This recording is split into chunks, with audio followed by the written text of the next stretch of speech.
البدع والأهواء، أهل البدع العقائدية وأهل البدع السياسية. نقول بيننا وبينكم السلف، بيننا وبينكم الكتب، كان فيقول البدع بيننا وبينكم. Qala al-Imam an-Nawawi rahimahullahu taala babul islahi bainan nas. Bab yaitu mendamaikan di antara orang-orang. Tayyib. Qala Allah taala la khaira fi katsirin min najwahum illa man amara bi shadaqatin aw ma'rufin aw islahin bainan nas. Tidak ada kebaikan pada kebanyakan dari bisikan-bisikan mereka kecuali orang yang memerintahkan untuk bersedekah atau memerintahkan kepada perkara yang baik, yang ma'ruf, atau yaitu mendamaikan di antara orang-orang. Wa may yaf'al dzalika ibtigha'a mardatillahi fasawfa nu'tihi ajran 'azima. Barang siapa melakukan itu dalam rangka mencari keridhaan Allah, maka kami akan memberikan kepadanya karunia yaitu pahala yang besar, pahala yang agung. Tayyib. Inti yang diinginkan adalah apa? Islahin bainan nas. Tayyib. Ini menunjukkan bahwasanya apa? Kebanyakan dari bisikan-bisikan itu adalah sesuatu yang tidak baik. Makanya Allah mengatakan di sini la khaira fi katsirin min najwahum. Tidak ada kebaikan pada kebanyakan dari bisikan-bisikan mereka kecuali 3 perkara ini. Menunjukkan kebanyakan dari bisikan-bisikan itu adalah sesuatu yang tidak baik. Allah Ta'ala berfirman, innaman najwa minasyaiton liyahzunal ladzina amanu. Sesungguhnya bisikan-bisikan tadi adalah dari setan untuk membuat orang mukmin itu sedih. Maksudnya bagaimana? Yaitu di zaman Rasulullah SAW, setiap kali ada seorang sahabat lewat, maka sebagian orang munafikun mereka saling bisik satu sama lain. Untuk apa? Untuk membuat dia merasa, oh dia membicarakan saya kah? Oh dia sedang merancang sesuatu kah? Akhirnya jadi mukmin hatinya resah. Padahal apa? Mereka memang sekedar ingin meneror hati dia. Mereka tidak membuat apa-apa, tapi sekedar teror. Maka itu adalah dari setan. Memang munafikun adalah apa? Teman-teman setan. Memang kebanyakan dari bisikan mereka adalah bisikan-bisikan yang buruk. Wa huwa ma'hum id yubayyituna ma la yarda minal qaul. Allah Ta'ala itu bersama mereka, yaitu mengawasi mereka ketika mereka di malam hari itu merancang perkataan-perkataan yang buruk, perkataan-perkataan yang mengandung makar dan sebagainya. Itu memang kebanyakan dari bisikan-bisikan mereka.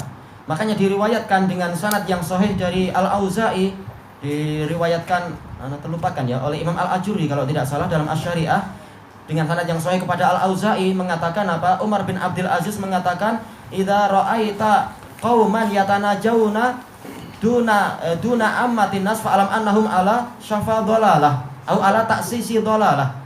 Apabila engkau melihat ada sekelompok orang mereka berbisik-bisik dengan suatu urusan yang tidak mau menceritakan kepada masyarakat, maka ketahuilah mereka itu ada di atas pondasi kesesatan.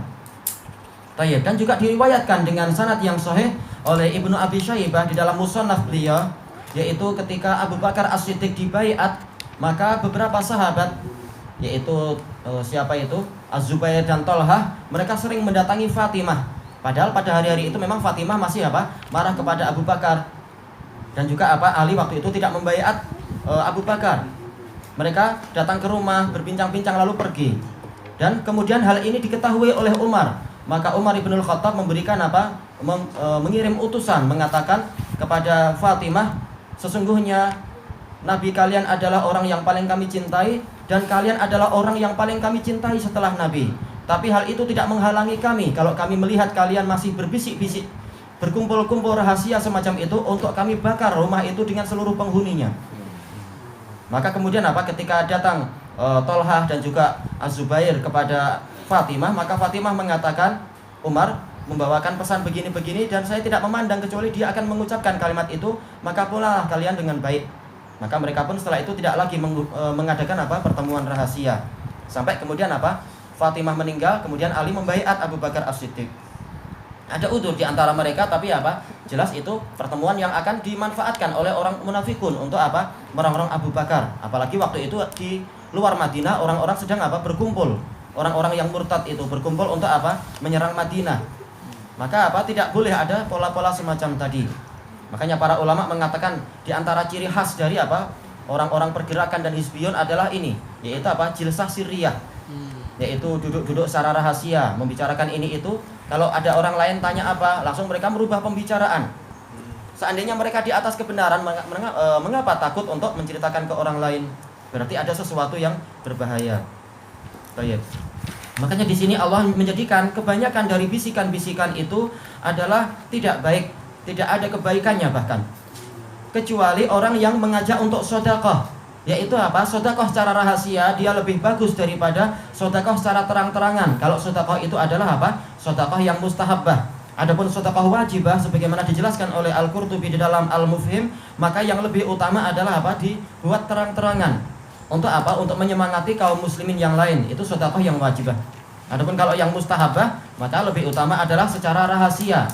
Sebagaimana dalam hadis yang diriwayatkan oleh Bukhari dan Muslim dari Abi Hurairah radhiyallahu anhu, yang Rasulullah SAW bersabda, "Sab'atun yudhilluhumullah fi dhillihi yauma la dhilla illa dhilluh." Ada 7 golongan manusia yang Allah kasih naungan pada hari di mana tidak ada naungan kecuali naungan Dia. Di antaranya adalah rajulun tasaddaqa bi shadaqatin fa akhfaha hatta la ta'lama shimaluhu ma anfaqa yaminuh. Seseorang yang dia bersedekah dan dia merahasiakan sedekahnya. Ada perahasiaan. Sampai tangan kirinya tidak tahu apa yang diinfakkan oleh tangan kanannya. Ini perahasiaan yang bagus, perahasiaan yang lebih utama. Baik. Kemudian au ma'ruf, yaitu apa? Kita membisikkan perkara yang baik tanpa kita harus pamer kepada orang-orang. Kita menasihati si fulan, tapi apa? Lebih baik adalah secara rahasia. Sebagaimana dijelaskan oleh Imam Syafi'i rahimahullahu taala, seseorang kalau memperbaiki saya secara terang-terangan berarti dia ingin menjatuhkan saya. Tapi kalau dia menasihati secara rahasia, maka berarti dia ingin memperbaiki saya. Maka diupayakan apa? Kalau orangnya itu orang yang baik dan kesalahannya itu mudah diperbaiki secara rahasia, perbaiki secara rahasia. Walaupun kita memperbaiki secara terang-terangan pun boleh. Dengan apa? Kalau ada kemaslahatan yang lebih besar. Dan ini pembahasannya panjang. Hadis Ibnu Lutbiyah dan juga hadis Khalid Ibnu Walid, kisah itu boleh, yaitu Rasulullah terang-terangan mengatakan tentang salahnya Khalid, tentang salahnya Ibnu Lutbiyah dan sebagainya. Tapi apa? Itu ketika diperlukan. Adapun kalau tidak diperlukan, maka kita nasihati secara rahasia dan seterusnya. Baik. Dan banyak perkara-perkara yang ma'ruf yang lain yang dia itu disunahkan untuk apa? Secara rahasia, agar apa? Tidak sampai timbul riya atau tidak timbul hasad dan sebagainya. Cukup kita apa? Kita datangi orang yang diperlukan untuk apa? Dinasihati dan seterusnya. Baik, kemudian apa? Wa islahin bainan nas, atau yaitu membuat perdamaian di antara orang-orang. Tidak perlu kita datang ke sana kemari membawa panji-panji atau membawa apa itu banner ini dan itu. Kami adalah tim Nobel perdamaian, dan sebagainya. Nah, itu riya. Tapi cukup apa? Kita datang kepada orang yang diperlukan. Oh, sebenarnya si fulan tak ingin untuk berkelahi dengan engkau atau berselisih dengan engkau, cuma waktu itu ada udzur begini-begini. Dia pun saya datangi, dia mengatakan dia sayang padamu, cuma ada case begini-begini. Nah, itu baik, tanpa apa? Tanpa harus mendatangkan wartawan dan sebagainya. Akhirnya orang yang rujuk dari ucapannya malu. Karena apa? Dibuka di depan umum. Cukup secara rahasia saja. Baik, dan hadis ini dan dari ayat ini menunjukkan apa? Tidak semua kerahasiaan itu adalah salah. Sebagaimana kata Syekh Yahya hafizahullah taala, ketika ada sebagian ulama yang bicara secara umum seluruh rahasia pasti batil, maka saya mengatakan setiap kita perlu rahasia. Terkadang apa? Kita pura-pura rahasia dengan istri, masalah ini, masalah mungkin pampers baby, nggak perlu kita cerita di hadapan orang-orang dan sebagainya. Saya pandai masalah gitu-gitu. Baik. Jadi ada perkara-perkara yang kadang kita perlu merahasiakan, urusan rumah tangga barangkali dan sebagainya.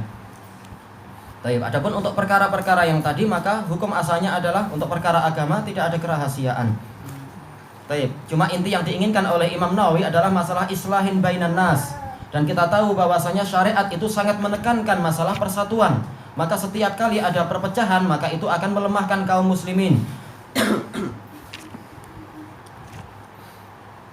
Baik, Allah Ta'ala berfirman, wala tanaza'u fatafshalu wa tadhhabu rihukum. Jangan kalian saling berselisih, karena nanti kalian akan menjadi gentar sendiri dan akan hilang kekuatan kalian. Dan juga apa? Ayat-ayat banyak menyuruh untuk ijtima', yaitu persatuan kaum muslimin. Wa'tasimu bihablillahi jami'an wa la tafarraqu. Hendaknya kalian berpegang teguh dengan tali Allah, kalian semua, dan jangan kalian bercerai-berai. Dan Allah Ta'ala juga menyebutkan ayat-ayat yang lain yang bicara masalah semacam itu.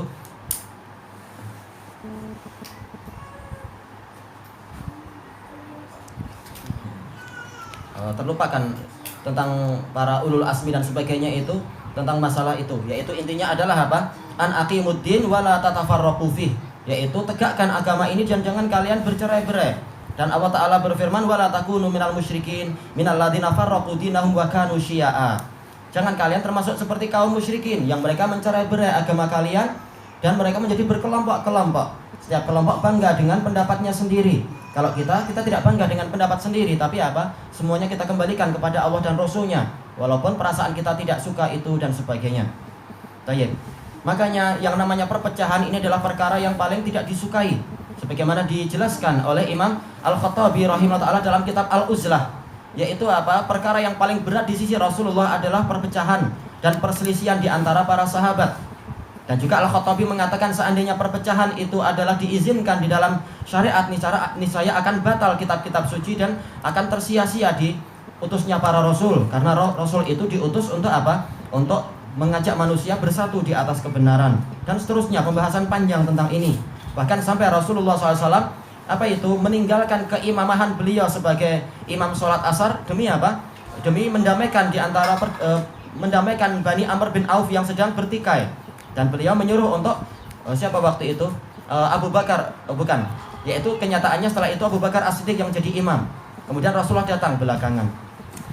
Demi apa? Demi mendamaikan orang yang sedang bertikai. Padahal sholat itu penting, tapi apa? Manakala ini sesuatu yang sangat membahayakan darah muslimin dan persatuan muslimin, maka Rasulullah rela untuk menyegerakan itu dulu. Sholat masih mungkin untuk dikejar nanti ketika waktu masih ada. Tayyib. Dan pembahasannya panjang masalah ini, sebagiannya akan dibahas setelah ini, setelah ayat yang pertama itu. Tayyib. Ilahuna wallahu a'lam.